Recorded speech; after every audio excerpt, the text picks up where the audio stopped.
Bendito seja o Senhor.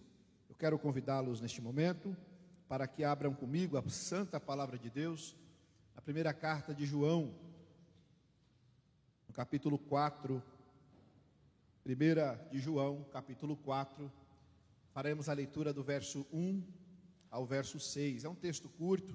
Após a leitura, peço que os irmãos mantenham a Bíblia aberta.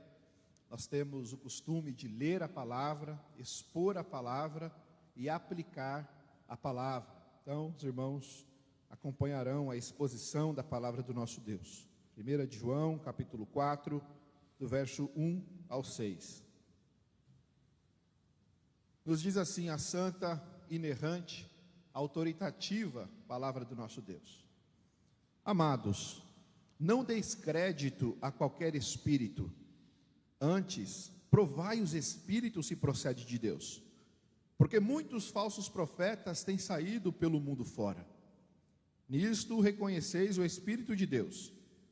Todo espírito que confessa que Jesus Cristo veio em carne é de Deus. E todo espírito que não confessa Jesus não procede de Deus. Pelo contrário, este é o espírito do anticristo, a respeito do qual tendes ouvido que vem e presentemente já está no mundo. Filhinhos, vós sois de Deus e tendes vencido os falsos profetas, porque maior é aquele que está em vós do que aquele que está no mundo. Eles procedem do mundo, por essa razão falam da parte do mundo, e o mundo os ouve. Nós somos de Deus. Aquele que conhece a Deus nos ouve. Aquele que não é da parte de Deus não nos ouve. Nisto reconhecemos o espírito da verdade e o espírito do erro. Até aqui, meus amados irmãos, a leitura da palavra do Senhor. Vamos ter mais uma palavra de oração. Baixe sua cabeça, peça que Deus fale conosco nesta noite. Senhor, nós te damos graças mais uma vez. Após termos cantado a Deus louvores tão gloriosos, que enaltecem a tua pessoa, a tua grandeza, a tua magnitude e beleza, nós estamos sedentos, ó Deus, também, para ouvir a tua voz por meio da tua palavra. Ó Deus, fale conosco, ó Pai, para que saiamos daqui nesta noite, alertados, instruídos, encorajados, consolados, exortados, para que não caiamos no erro, no engano, ó Deus. Preserva, Senhor, cada um de nós. E haja entre nós temor e tremor. E haja convicção, ó Deus, de quem é o Senhor. Que se porventura há alguém aqui entre nós que ainda não tenha desfrutado, passado pela experiência da salvação, na pessoa bendita, tão somente em Cristo Jesus, que seja esse o momento, que seja nesta noite. Assim nós oramos, pedimos perdão dos nossos pecados, em nome de Jesus. Amém.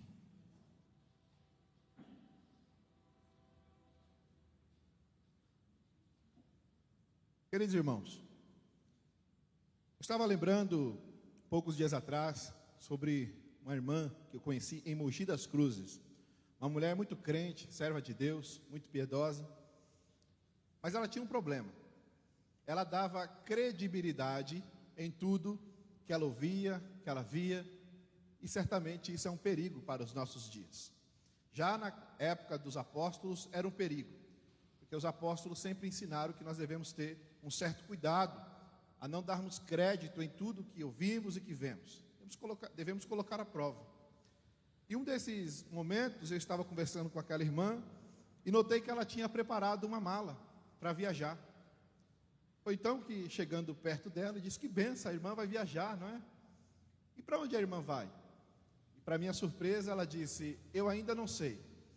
Eu sei que eu recebi uma palavra de um profeta e ele me disse: põe a tua mala em ordem, arruma a tua mala, que aí você vai viajar. E passaram-se, irmãos, alguns dias, semanas, e a coitada da irmã com a mala pronta. Veja, nós não estamos aqui para julgar se é possível ou não as experiências pessoais. No entanto, a Bíblia diz que nós devemos ter o máximo de cuidado possível com esses tipos de experiências. Cuidado que nós devemos ter, meus irmãos, é de colocar a nossa mente cativa, tão somente na palavra de Deus. Mas talvez você não seja como essa irmã. Você diz, olha pastor, eu já sou maduro na fé, madura, já tenho um conhecimento bíblico, eu tenho um cuidado. Mas existe o espírito do anticristo que opera já no tempo que nós estamos vivendo, já naquela época dos apóstolos, que é mais sutil, ardiloso, que pode enganar de forma astuta e sorrateiramente entrar na sua mente, no seu coração e lançar dardos que podem distorcer a verdade do Evangelho de Cristo. O pastor Eloy trouxe uma mensagem domingo muito oportuna, e seguindo essa linha de pensamento, eu quero ver com os irmãos também nessa mesma perspectiva sobre o fim dos tempos. Irmãos, nós estamos vivendo o fim dos tempos. Não há outra forma de enxergarmos que estamos vivendo o fim dos tempos. E desse modo nós precisamos ter o cuidado máximo para não cairmos nas ciladas do diabo. E por isso eu quero ver com vocês nessa noite o tema do sermão, o critério bíblico para uma fé segura. Eu e você então precisamos de alguns critérios para não cairmos nas ciladas, no engano do diabo. Eu quero ver à luz deste texto 3 lições que certamente nos ajudarão a não cairmos na cilada, no engano, nas astúcia do diabo.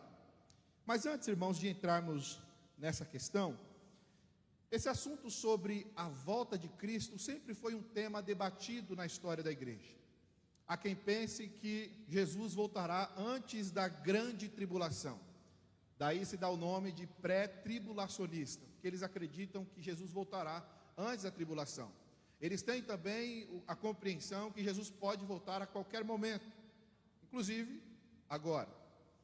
Eles pensam também que o arrebatamento será secreto, não vai ter algo visível, não vai ter nenhum som, vai ser secreto. E daí você já deve pensar em um filme que repercutiu muito na década de 80, 90, Deixados para Trás. Fizeram um livro sobre esse assunto, que é o arrebatamento secreto.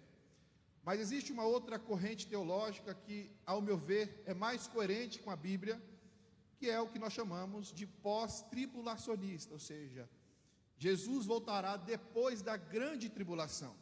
E baseado em que nós podemos ter essa convicção? Primeiro, em seu sermão escatológico, nos evangelhos, principalmente, Mateus capítulo 24, Marcos capítulo 13 e Lucas capítulo 21, Jesus deixa claro que teria alguns sinais antes da sua vinda. O apóstolo Paulo também, escrevendo a sua segunda carta aos Tessalonicenses, no capítulo 2, verso 3, ele diz que Jesus voltaria, mas teria alguns sinais. E esse é um dos mais fortes que o apóstolo Paulo mostra, que é a ascensão do anticristo. O anticristo vai se manifestar de uma vez por todas. E aí tem o debate, quem é o anticristo? Nós não vamos entrar nesse mérito aqui hoje, porque é um assunto que pode prolongar muito. Mas a ideia é que Jesus voltará e com o sopro da sua boca, segundo o apóstolo Paulo, ele dizimará o anticristo. Então, é uma convicção que nós temos. O apóstolo Pedro também, no capítulo 3 da sua segunda carta, ele coloca o evento da vinda de Cristo como uma única vez, ou seja, Cristo não voltará várias vezes. Independentemente, irmãos, dessas correntes teológicas, das visões, e quem pensa diferente é irmão em Cristo também. Às vezes tem um pensamento que diverge do pensamento reformado, teológico, está tudo certo, mas sempre uma pessoa que tem a Bíblia como a sua única regra de fé e prática, entende a verdade que Jesus voltará, quer seja na grande tribulação, esqueci de falar aqui também dos médios, que é no meio da tribulação, baseado nas semanas de Daniel, ou depois da tribulação, ou antes da tribulação. A grande questão é, Jesus voltará, quer seja nesses eventos ou não. Mas quais são os sinais demonstrados na Bíblia que Jesus voltará? Em Mateus capítulo 24, os discípulos perplexos com aquele templo bonito, com aquela coisa bela, e Jesus diz, olha, não ficará aqui pedra sobre pedra. Então eles, curiosos com isso, perguntam, mestre, quando sucederá essas coisas? Jesus, irmãos, não fala primeiro sobre os terremotos, as pestes, que geralmente nós colocamos uma ênfase, né? As catástrofes que acontecem no mundo, embora todas essas coisas hão de acontecer.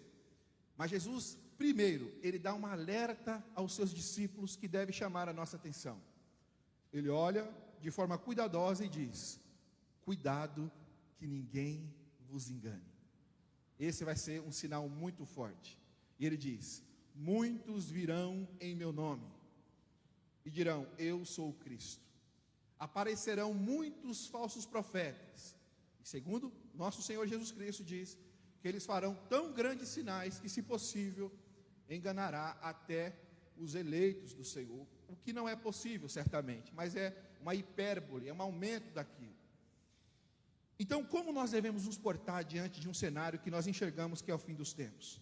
Vocês devem saber, meus irmãos, que essa primeira carta de João escreve para mostrar que nós podemos ter certeza da nossa salvação em Cristo Jesus. Nós podemos ter convicção que nós pertencemos a Jesus Cristo. No capítulo 5, no versículo 13, ele diz isso, que escreve com esse propósito, para mostrar que nós pertencemos ao Senhor. Então eu quero ver com os irmãos, rapidamente, 3 lições que nós devemos usar como critério para não cairmos no engano.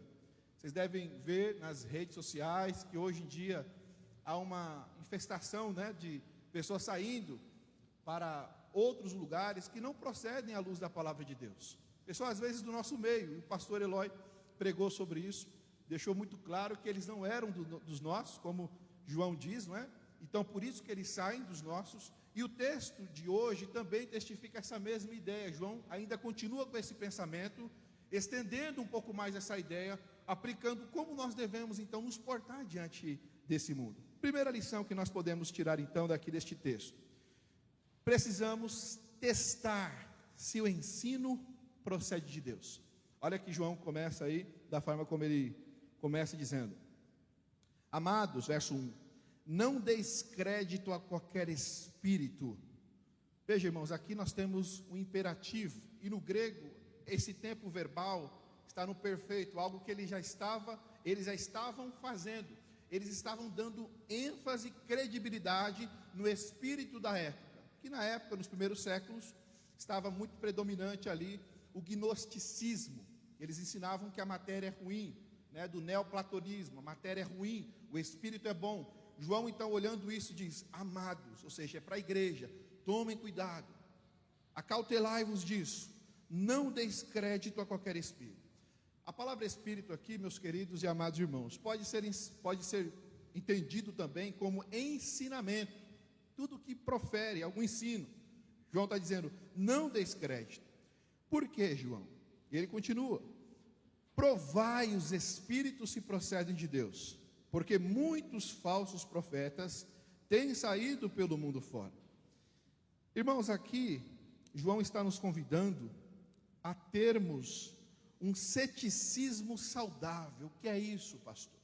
É uma forma de não darmos credibilidade em tudo que ouvimos, vemos. Nós devemos testar. O crente, eu e você, nós somos habilitados pelo Espírito Santo. Não é só o pastor, um pregador, um teólogo, um erudito, um acadêmico. Não, você que tem o Espírito Santo de Deus, João fala isso, que é maior aquele que está em nós. Nós temos a condição e a obrigação de testar os movimentos que nós estamos vendo por aí. Por quê? Porque muitos falsos profetas têm surgido. Já naquela época e nos dias atuais, nós podemos ver a explosão de falsos profetas. Hoje em dia tem muitas igrejas abertas. Pergunta: qual é a motivação? Certamente não é a bíblica. Será que todas as igrejas que nós passamos, em todas as denominações, será que Cristo é o sol daquele local? Algo que nós devemos contestar. Então João está dizendo aqui, irmãos, que nós devemos testar. O apóstolo Paulo, pensando também nessa mesma perspectiva, escrevendo aos Efésios, no capítulo 4, verso 14, ele diz o seguinte: para que não mais sejamos como meninos, agitados de um lado para o outro e levados ao redor por todo o vento de doutrina, pela artimanha dos homens, pela astúcia com que induzem ao erro. Então, se você, meu amigo, não testar os espíritos, os ensinamentos nas escolas, nas faculdades, nas igrejas, nós temos que ser como os de Bereia, em Atos capítulo 17, verso 11, eles avaliavam, e ali não estava pregando pastor Felipe Sena, ali não estava pregando qualquer moribundo, né?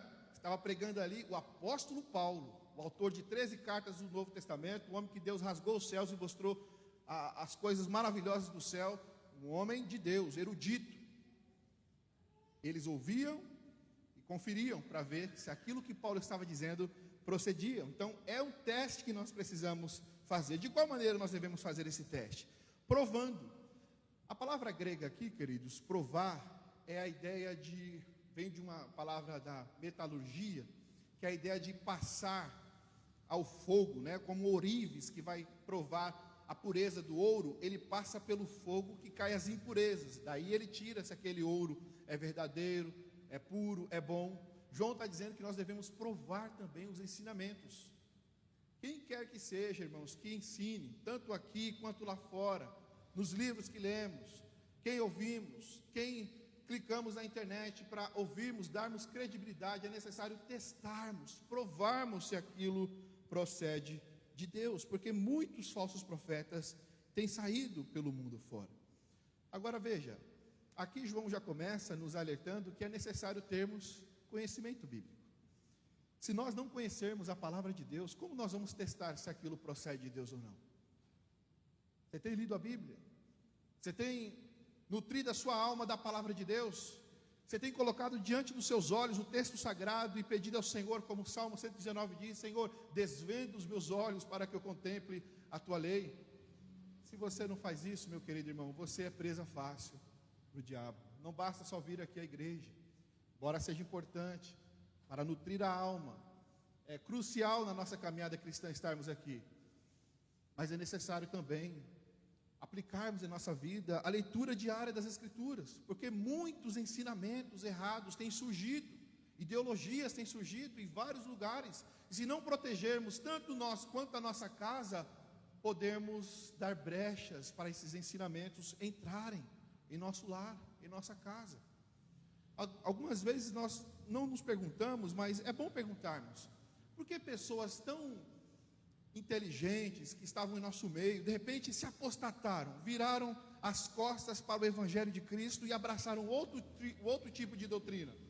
Por conta disso, não mantiveram os braços erguidos para lutar neste mundo, baixaram a guarda e acharam que, pelo conhecimento adquirido já por anos, conseguiriam vencer o espírito do anticristo. Irmãos, o diabo é astuto. Nós, presbiterianos, temos um certo cuidado, ressalvas para falarmos do diabo. No entanto, não devemos subestimar o poder que o diabo tem. Ele não é o todo-poderoso, mas ele é astuto. Ele enganou um terço dos anjos. Ele enganou os nossos pais, seduziu.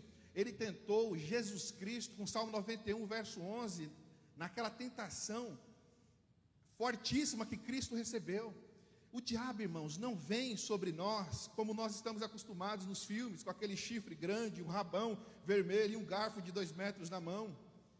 Ele vem com um documento para você assinar, uma proposta, um convite que vai arrebentar com o seu casamento, um convite de uma amizade que vai te afastar, te levar para longe dos caminhos de Deus. Por isso nós devemos testar: opa, esse convite procede de Deus?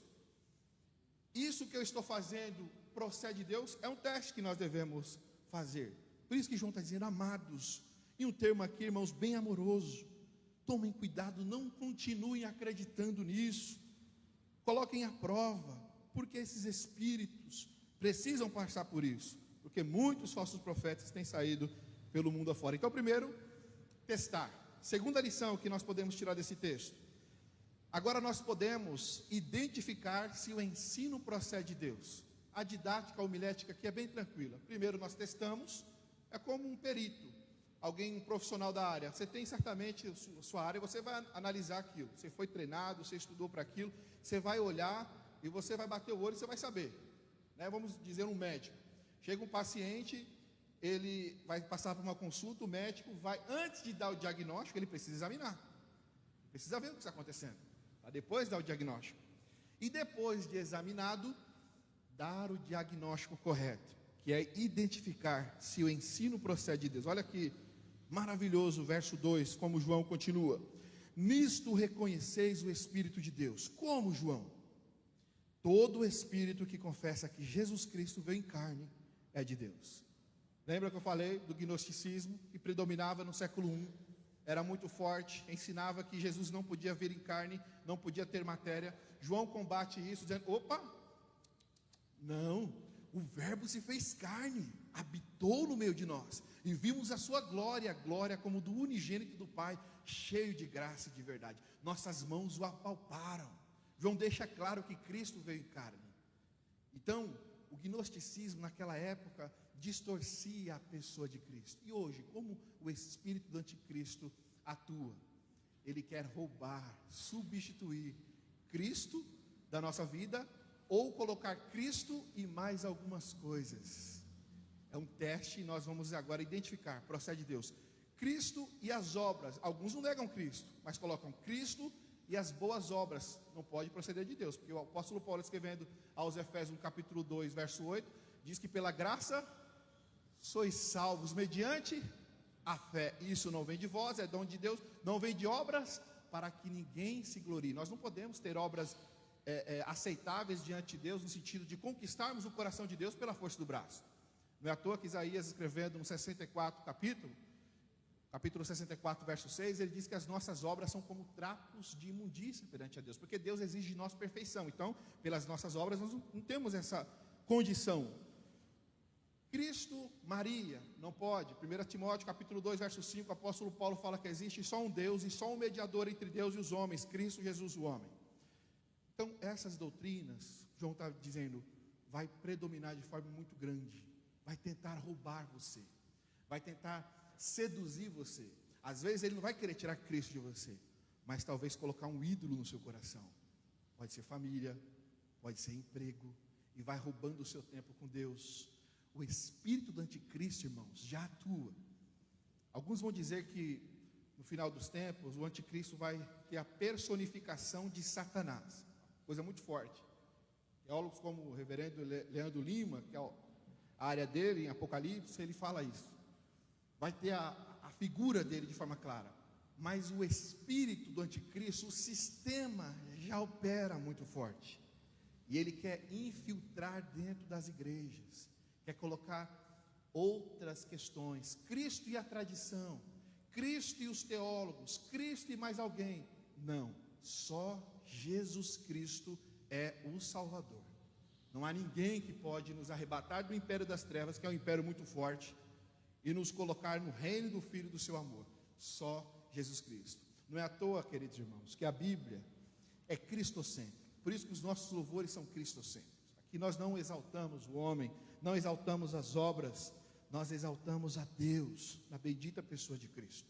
Apocalipse capítulo 13, verso 11, rapidamente aqui, diz assim: vi ainda outra besta emergir da terra, possuía 2 chifres, a ideia de chifre, poder, autoridade, parecendo cordeiro, mas falava como dragão. Exerce toda a autoridade da primeira besta na sua presença, faz com que a terra e os seus habitantes adorem a primeira besta, cuja ferida mortal fora curada. Olha o verso 13. Também opera grandes sinais, de maneira que até fogo do céu faz descer a terra diante dos homens. Não se engane pelos sinais que você vê. Quem garante que aquilo procede de Deus?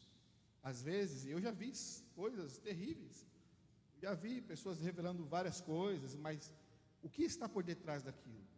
O diabo também tem seu poder. Nós podemos pegar tanto do Antigo Testamento, como ele queria imitar os milagres de Deus na pessoa de Moisés, como do Novo Testamento. Antes da prisão de Paulo e Silas, o que acontecia? Paulo estava passando, veio uma mulher e disse: esses homens são homens de Deus.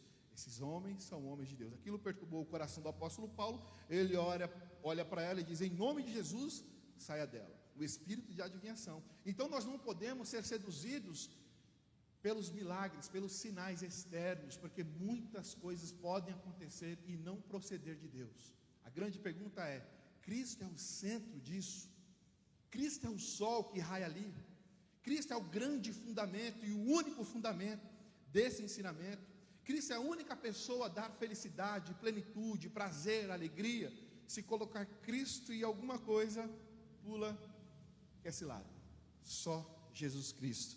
E como nós podemos identificar mais isso? Verso 3, João continua: e todo espírito que não confessa a Jesus não procede de Deus. A palavra professar aqui não é um ato só de falar, mas de dar a credibilidade e viver para Ele, intensamente. Pelo contrário, este é o espírito do anticristo, a respeito do qual tendes ouvido, que vem e presentemente já está no mundo.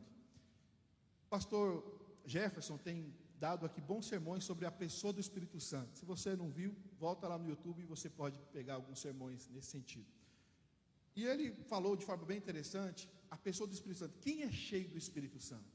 Na perspectiva de alguns, a pessoa que cai, balbucia palavras sem sentido, fala coisas e visões e uma série de questões assim. Mas à luz da Bíblia, a pessoa cheia do Espírito Santo, podemos pegar um exemplo: João Batista. Quantos milagres João Batista fez? Nenhum. Em Mateus capítulo 11, verso 11, Jesus olha e diz: em verdade vos digo, que entre os que nasceram de mulher, não apareceu ninguém maior do que João Batista. Mas por que João Batista era assim? Perguntaram para ele: João, é você o Cristo? Ele disse: não. É tu o profeta? O artigo definido o? Não. É tu o Messias? Não. Quem é você? Eu sou a voz do que clama no deserto. Eu vim abrir o caminho para ele passar.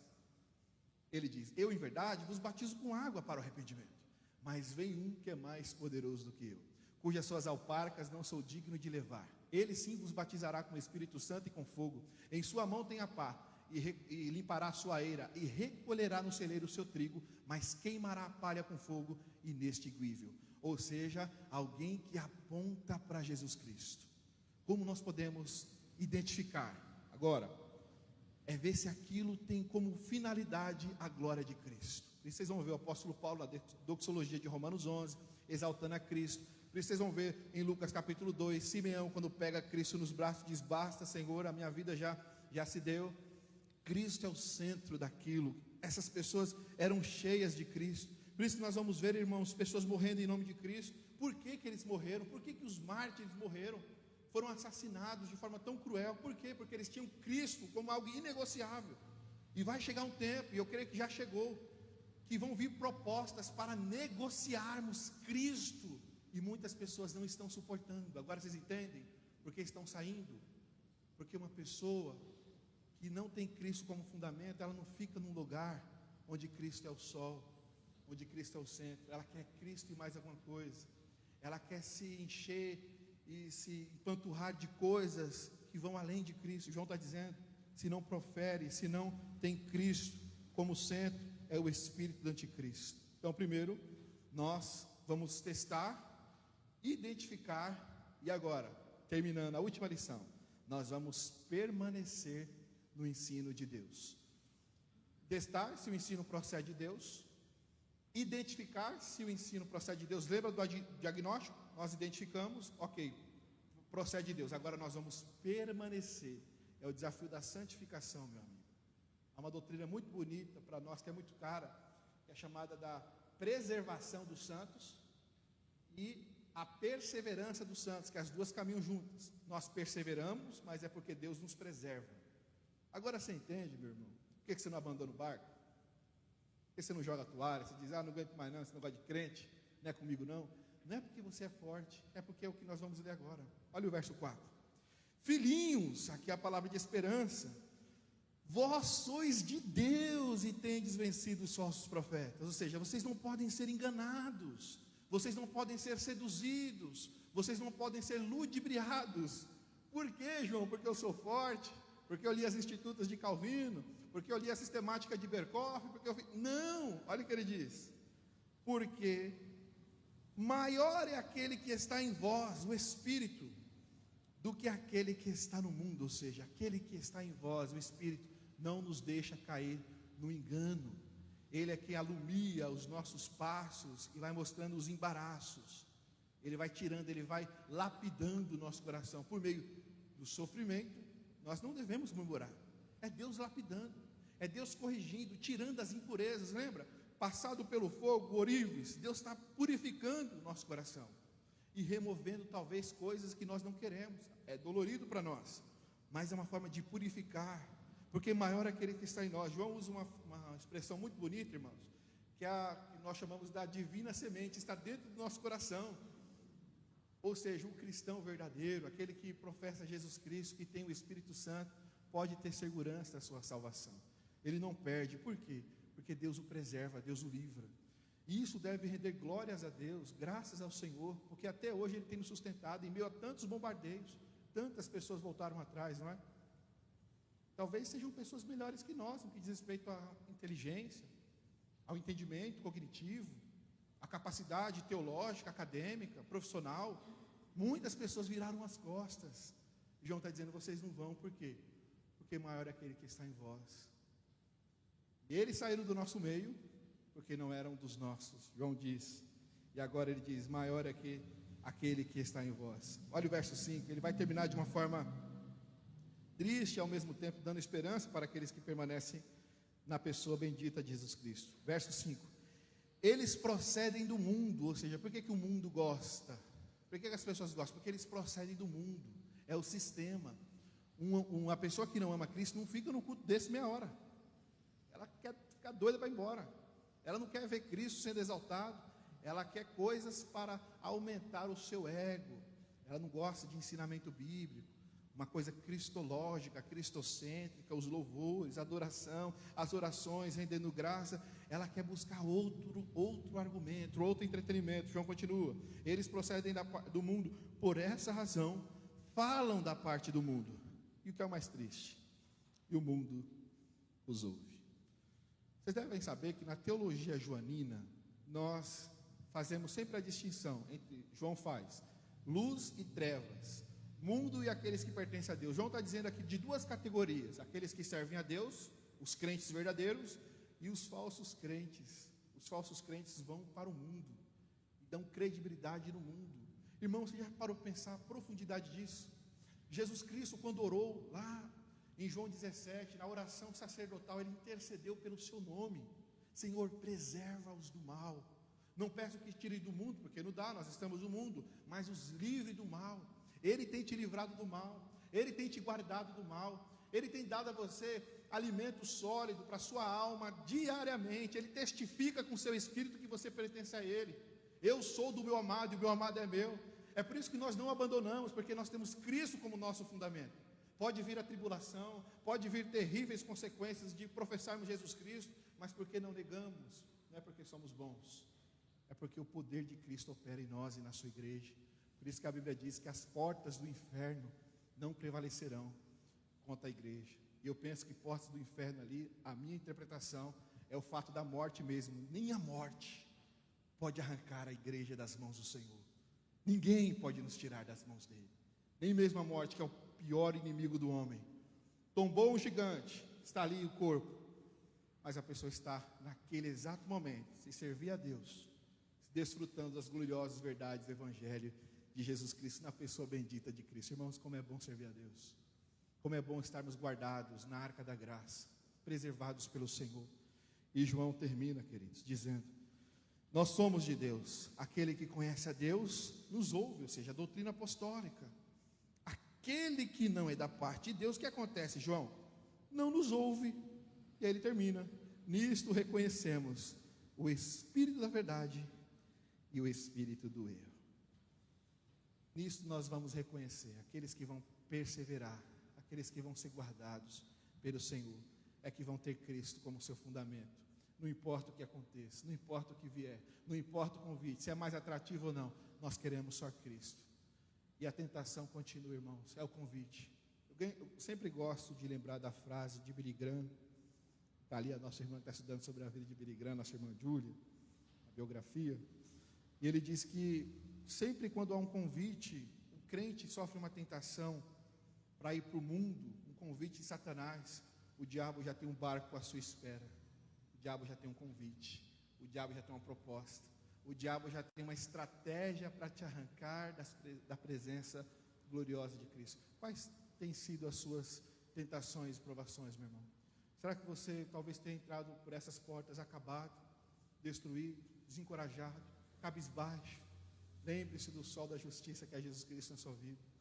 Lembre que Ele é o seu fundamento, a sua alegria, a grande pedra de grande valor, a pérola de grande valor, o seu sustento, o nosso mediador, a nossa paz, o príncipe de todas as coisas, nada nem ninguém pode nos roubar essa alegria que está colocada em nós, que foi colocada em nós e dada a nós. Que o Senhor nos ajude a perseverarmos e a lutarmos contra esse sistema que cada vez mais crescerá e infelizmente arrancará muitos da presença de Deus. Que não seja nenhum de nós aqui. Vamos orar?